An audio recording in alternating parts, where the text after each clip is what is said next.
Welcome to my channel mga boss. Ngayong araw ay may i-repair na naman tayong microwave oven. Ang brand nito mga boss, 3D na microwave oven.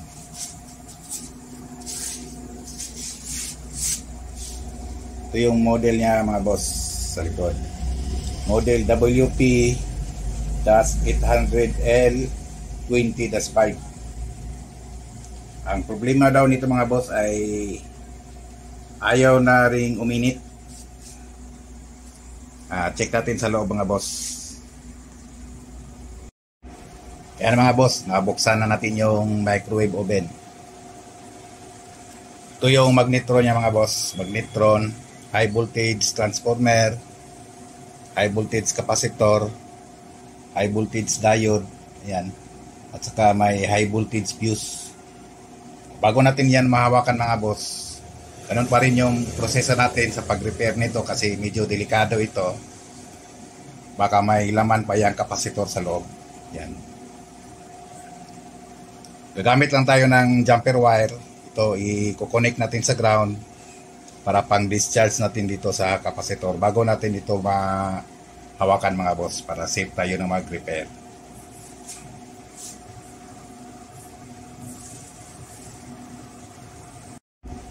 Ito mga boss, na-connect ko na siya dito sa ground. Itong jumper natin. I-discharge na natin yung high voltage capacitor.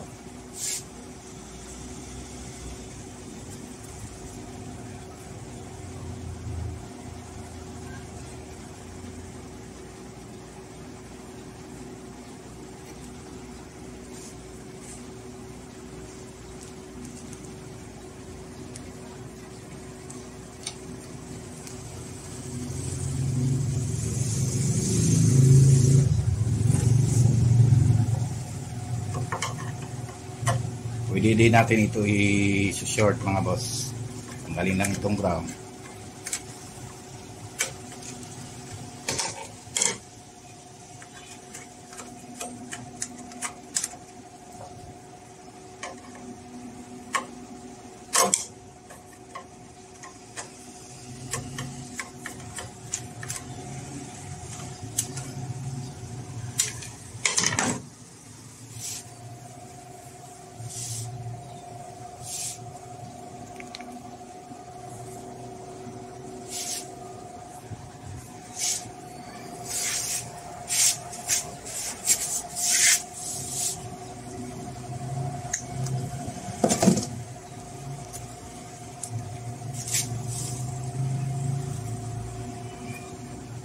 Short na natin mga boss.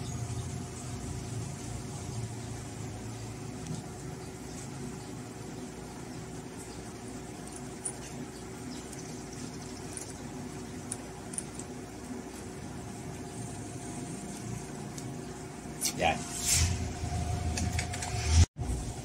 Pwede na natin ito hawakan mga boss. Pwede na tayo mag-repair nito kasi na-discharge na natin yung laman ng kapasitor. Ang uunahin natin dito mga boss, i-check natin itong high voltage capacitor, itong high voltage diode. Yan. Ito yung high voltage diode, high voltage fuse, at saka itong magnetron. Gamit tayo ng capacitance meter. Tingnan natin yung capacitance ng capacitor. Set natin dito sa 2 microfarad. Yan. Check lang natin yung capacitance.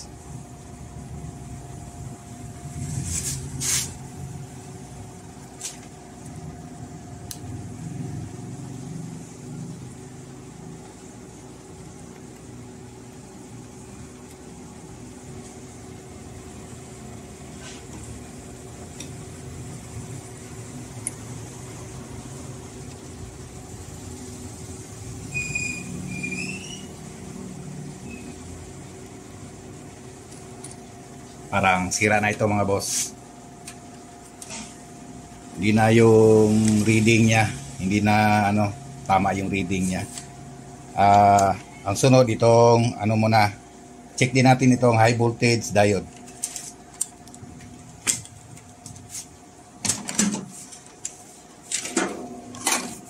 Ito yung gamitin natin na tester mga boss, analog. Set tayo sa 10K. Ito para makita natin yung forward bias nitong high voltage diode.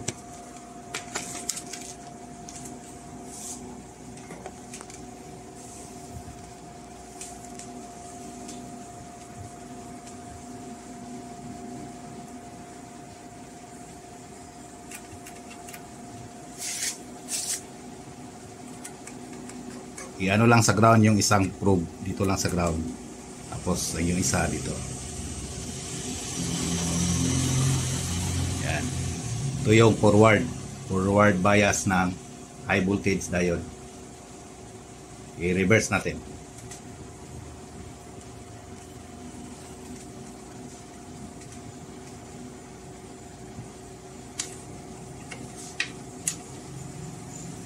Yan.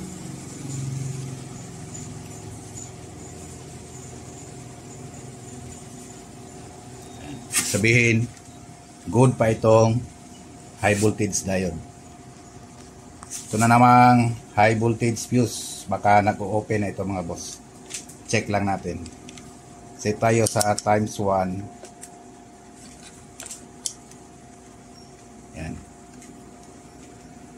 Check natin yung high voltage fuse.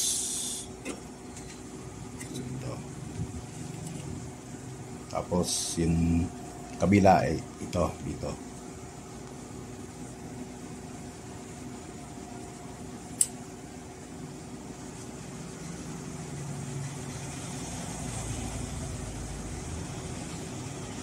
Yan mga boss. Nag-open na rin yung high voltage fuse. Ayun mga boss. Check din natin itong magnetron. Tanggalin lang itong terminal niya. Ito.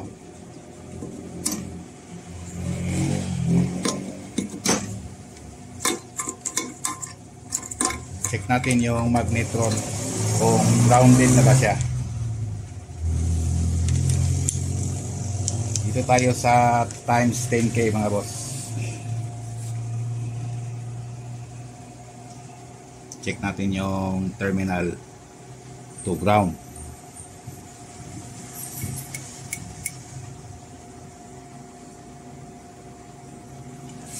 Wala siyang ground.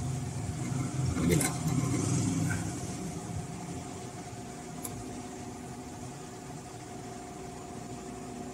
Ganun pa rin. Check natin yung coil.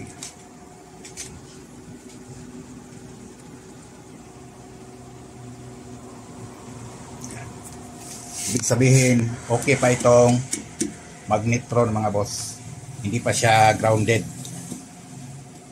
So, babalikan natin yung kapasitor. Ito. Check natin yung niya.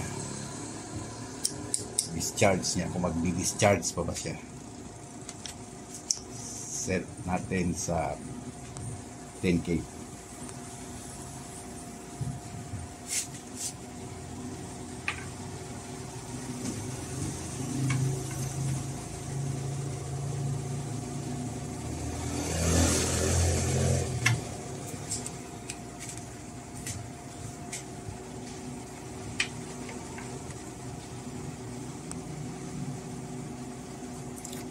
Shorted na itong high voltage capacitor mga boss.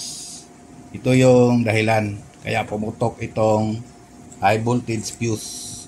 Para sigurado itanggalin natin ito sa terminal, tapos i-check natin ulit. Yan. Check natin yan kung shorted na ba talaga. Set tayo sa times 1. Yan, times 1 lang tayo. Check natin.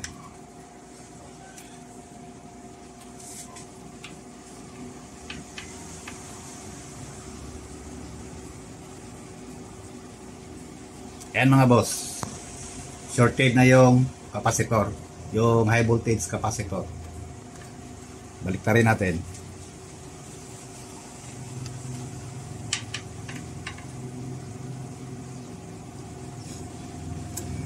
Ayan mga boss. Confirm na yung sira nito mga boss. Itong high voltage capacitor. Ito yung dahilan. Kaya pumutok itong high voltage fuse. Ito lang yung papalitan natin mga boss. Ito na mga boss. Ito yung ipapalit natin na capacitor. Bago na ito mga boss. Saka itong high voltage fuse. Yan mga boss. Ito yung luma. Yan. Ito yung sira at saka itong fuse na pumutok. Ito. Kakabit ko lang ito mga boss. Ayan na mga boss. Nakabit ko na yung capacitor at saka itong high voltage fuse. Ito nga pala yung value ng capacitor mga boss. 0.85 microfarad. Ayan. 2,100 volts. Itong capacitor mga boss, okay lang ito siya magkabaliktad. Wala namang polarity itong high voltage capacitor. Yan mga boss. I-test na natin ito mga boss.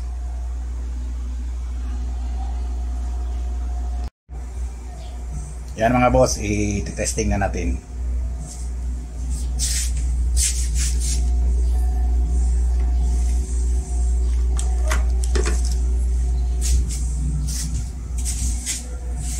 Lagyan natin ng tubig, isang basong tubig. Hindi pa ito mainit mga boss.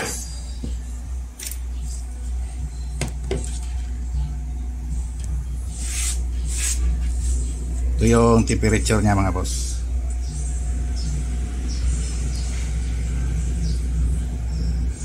Nasa 29 degrees yung tubig, temperature ng tubig.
Ano mga boss?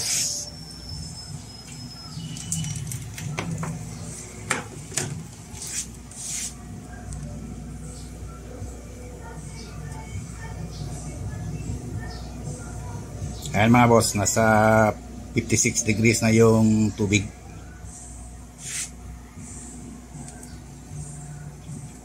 Okay na itong microwave oven mga boss.